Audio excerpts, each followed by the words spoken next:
Okay, so ASUS just unveiled their 2026 productivity lineup at CES, and they're bringing some tasteful updates to their laptops that were already solid buys last year.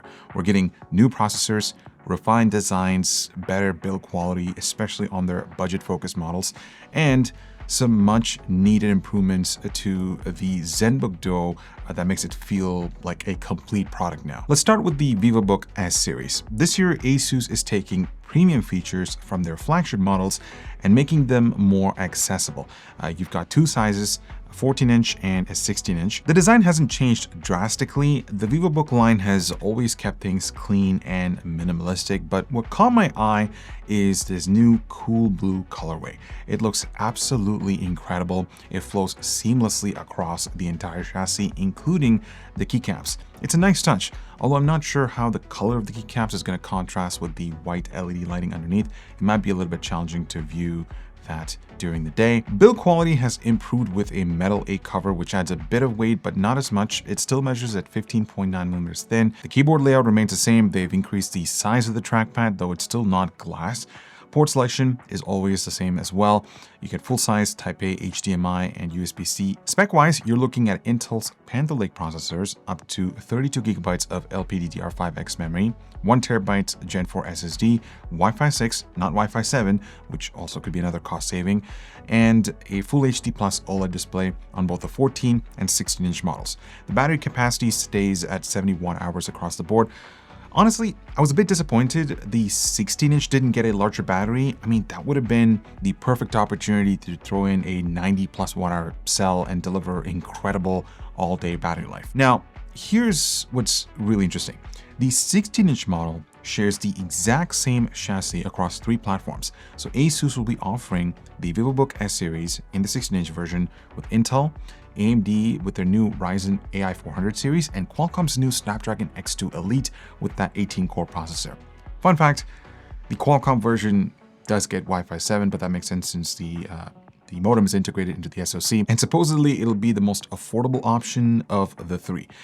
This would make an interesting head-to-head comparison, so if you're interested, let us know in the comments down below. Next up, we have something that has to do with 2 screens.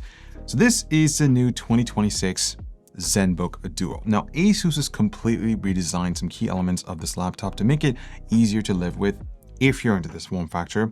So let's start with the hinge. They're calling it the hideaway hinge, and it's more refined than the previous generation. Essentially, they've taken the same formula out of a foldable smartphone, and that in itself results in thinner bezels across the display, and so that means you're going to get a seamless transition between the main display as well as the secondary display. The top lid now features a super clean design with just a ZenBook branding. They've ditched that massive monogram branding, so this is a really welcoming change. It's still Ceraluminum, so you still get that soft touch yet durable feel. The weight also stays the same as well, but the overall footprint is slightly compact compared to the previous gen, which is a nice improvement. Now, this built-in keyboard now has twice the battery size, which means you're going to get 2 times runtime with the LED backlight on, and the trackpad is still slightly larger, which is cool. I do have to mention that while this is a pre-production sample, the magnetic pins are recessed, and so it just feels weird.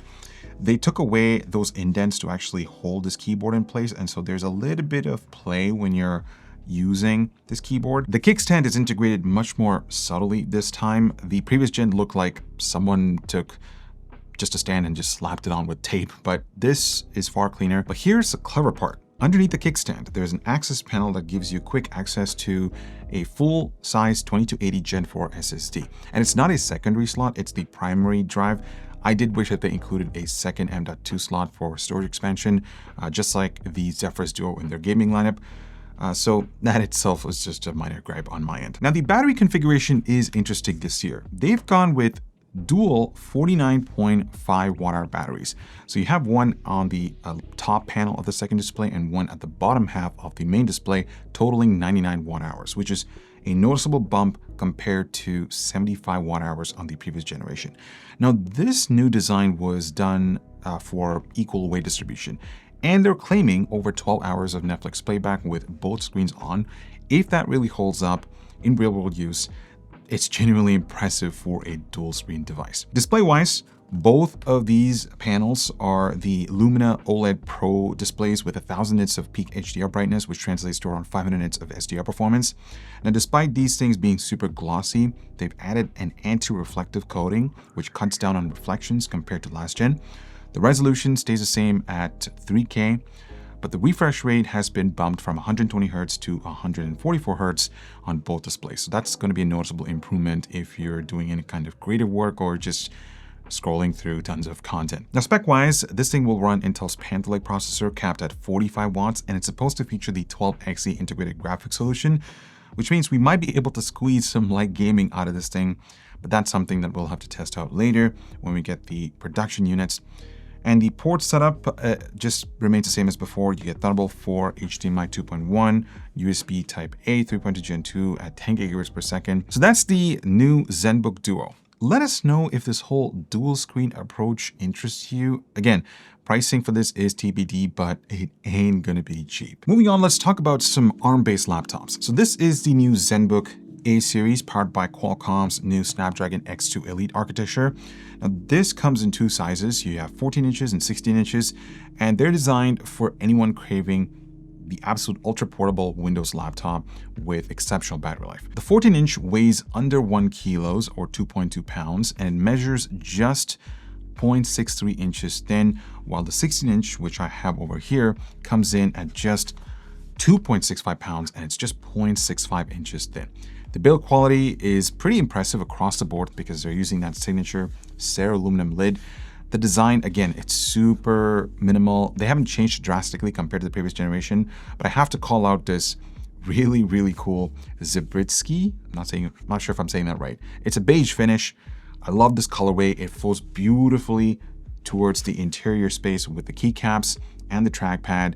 I mean, this thing I would rock this every day. It's just super cool to rock something different than a traditional black or just a white laptop. Now, the displays are, of course, going to be two sizes. The 14-inch gets Full HD plus 60 Hz OLED with close to 600 nits of HDR brightness, while the 16-inch model gets the creamier 3K 120 Hz Lumina OLED panel with 1000 nits of HDR peak brightness, which translates to around 600 or 500 nits of SDR performance. Port selection is pretty solid. You get full-size USB Type-A 3.2 Gen 2 ports, HDMI, USB 4, and headphone jack. I should mention that the 16-inch gets a bonus full-size SD card reader, which is great for photographers and content creators. Spec-wise, there are some differences between both models. While they both share the same X2 architecture, the 16-inch gets the Snapdragon X2 Elite Extreme chip, which supposedly clocks up to 5 GHz and features 50% more memory bandwidth compared to the standard Elite chip in the 14-inch, which should translate to better multi-core performance. Memory options go up to 32 GB and 48 GB respectively, and the battery capacity stays the same at 70 watt-hours on both models. This is just, once again, a huge missed opportunity for ASUS because they could have crammed a larger battery into the 16-inch chassis. I mean, I just don't understand why they can't take advantage of this extra chassis space. Clearly, they're basically the same laptop. Now, I think pricing is going to be key here. It's either going to make this a success or a failure, and I'm hoping that it won't carry a massive price tag over the Vivobook S14 with the Qualcomm chip. This could also be Qualcomm's last chance to prove themselves in the thin and light segment, since their first generation chips didn't exactly live up to our expectations. So let us know if you want us to cover these laptops in detail. Then we have the ZenBook S14 and S16 for 2026. This is arguably ASUS's best design in the thin and light category. It's their flagship offering, and price will obviously reflect that, though that's still TBD. The design hasn't changed dramatically from the previous generation, but they've simplified the front cover by removing that monogram logo and just sticking to a clean text. I absolutely love the aesthetic. Build quality on both these models is superb.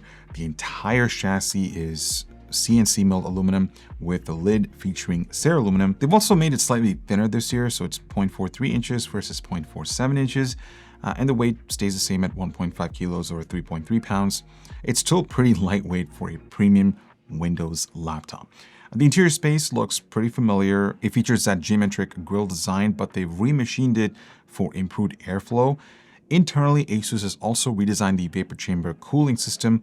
It's larger now, and they're claiming that the keyboard temps are 4 degrees Celsius cooler under load compared to the previous generation. Display-wise, both the 14-inch and the 16-inch models share the exact same 3K OLED 120Hz panels. The 16-inch is brighter and 500 nits SDR versus 400 nits on the 14-inch.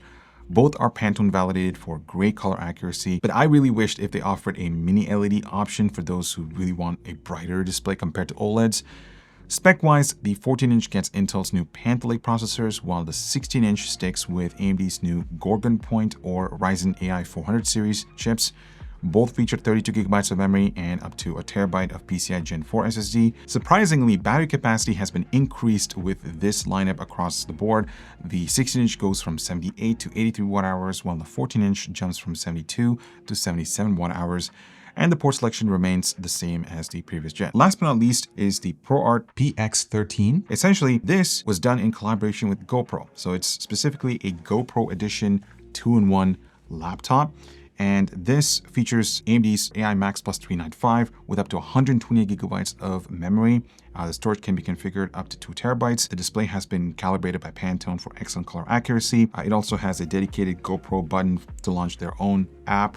So if you do shoot with those cameras, yeah, really interesting collaboration. Let us know if you're interested in that. So that's ASUS's 2026 productivity lineup showcased at CES. I made a separate video going over their gaming laptops for this year. I'll link it down in the description, or you can check it out right over here.